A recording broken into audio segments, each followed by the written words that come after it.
বকাসুৰ মোৰ নাম বকাসুৰ কংস মহাৰাজৰ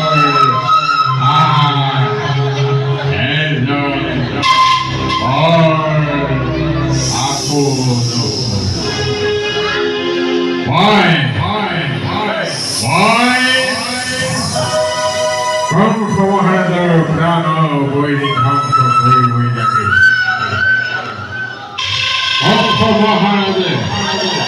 কংস মহাৰাজে আমাৰ বাবে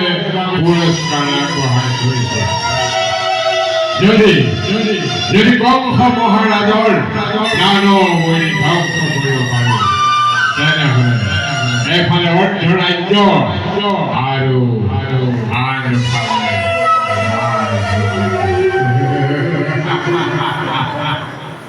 যিহকেই বিচাৰো তাকেই মোৰ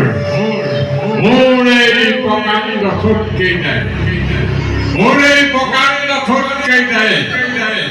কংস মহাৰাজৰ প্ৰাণ বৈৰীক কৰি কিনি কোৱা শুনিছো বোলে কংস মহাৰাজৰ প্ৰাণ বৈৰী গৌপুৰত আছে আমি এই খুলিবতে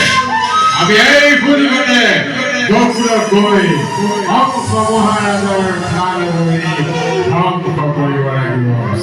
আৰু কংস মহাৰাজৰ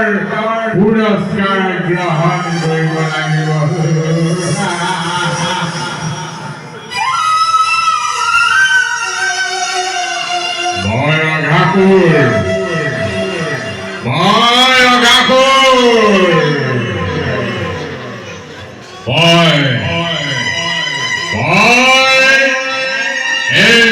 প্ৰকাণ্ড দাঁত কৰি যায় ওচৰলৈ চাপি ক্ৰমান্বয়ে গৈ থাকিম কংস মহাৰাজৰ প্ৰাণ বৈৰীক গিৰি পেলাম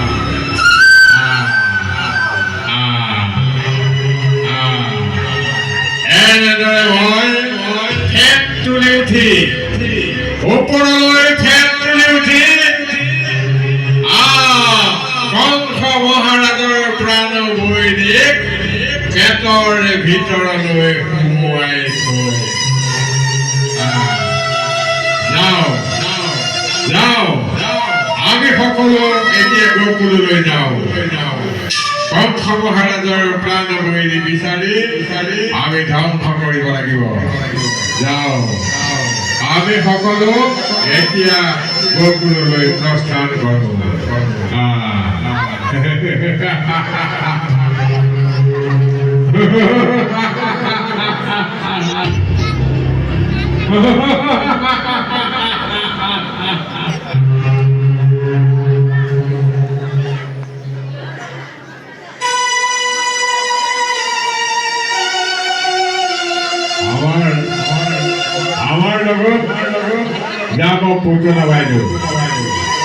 আমাৰ লগত যাব পুতলা বাইদেউ গতিকে আমি সকলো অকল মিলি আমি এতিয়াই গকুলৰ প্ৰস্থান কৰোঁ আমি গকুললৈ বুলি গমন কৰোঁ